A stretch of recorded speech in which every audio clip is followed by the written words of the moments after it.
Hello friends, के legal में आपका स्वागत है। फ्रेंड्स, आज हम एलएलएम के विषय law and social transformation in India के एक विचित्र और अच्छे टॉपिक के बारे में चर्चा करेंगे, जिसका नाम है भाषाई अल्पसंख्यकों को संवैधानिक गारंटी।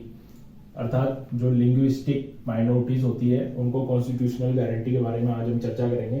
फ्रेंड्स, अल्पसंख्यकों की गारंटी से पहले जो है हमें यह समझना होगा कि अल्पसंख्यक कौन होते हैं, तभी हम उसका आगे का अच्छे से समझ पाएंगे।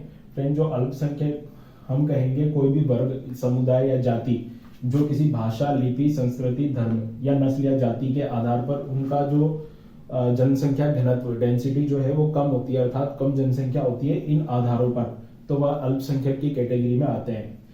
तो फ्रेंड्स, अल्पसंख्यकों को हम संविधान में क्यों पढ़ रहे हैं और इन्हें क्यों डाला गया, इसके पीछे हमें इसका उद्देश्य समझना होगा कि फ्रेंड्स, कोई भी समुदाय जो रहता है या समाज जो रहता है उसमें यदि किसी पर्टिकुलर भाषा, लिपि, संस्कृति के आधार पर उनकी जो जनसंख्या है अगर यदि वह कम है और हम इस आधार पर अगर उनके साथ में भेदभाव करें और उनको समाज से अगर अलग थलग रखें तो समाज का कभी विकास नहीं हो सकता है। जिस प्रकार से प्रकृति जो है किसी भी जीव जंतुओं के साथ में भेदभाव नहीं करती है, उसी प्रकार से ही संविधान में भी भाषाई अल्पसंख्यकों को जो है संरक्षण दिया गया है। और संविधान भी जो है भाषाई अल्पसंख्यकों को इन भाषा, लिपि, संस्कृति, धर्म, नस्ल, जाति के आधार पर विभेद नहीं करता है। इसीलिए कॉन्स्टिट्यूशन जो है आर्टिकल्स में जो है कॉन्स्टिट्यूशन में उसमें कई प्रकार की गारंटी दी गई है। जैसे आर्टिकल 29 को हम देखें तो कोई भी समुदाय जो है विशिष्ट भाषा, संस्कृति जो है उनके लोगों की वह सुरक्षा करेगा। अर्थात यह गवर्नमेंट के लिए कहा गया है कि जो सरकार है वह विशिष्ट भाषा, संस्कृति, धर्म, लिपि आदि जो लोग हैं जिनकी अल्पसंख्या है उनकी सुरक्षा करेगा।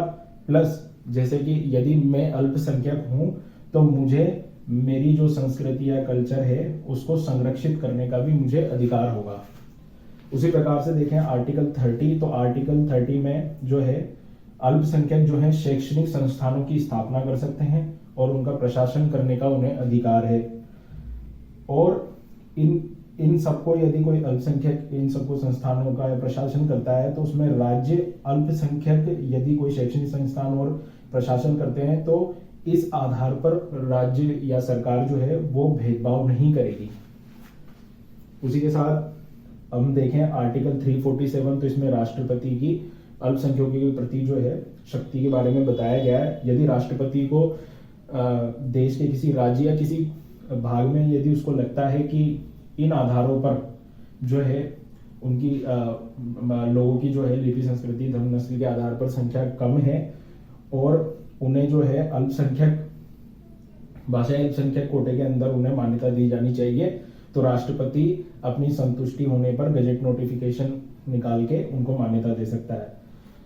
फ्रेंड्स, इनकी भाषाई अल्पसंख्यकों या अल्पसंख्यकों की सुरक्षा हेतु नेशनल कमीशन माइनॉरिटीज बना हुआ है। वर्तमान में फ्रेंड्स इसमें मुस्लिम, बुद्ध, जैन, सिख, क्रिश्चियन और पारसी 6 प्रकार के धर्म जो है माइनॉरिटीज में आते हैं। जैन कम्युनिटी को जो है जनवरी 2014 में जोड़ा गया था।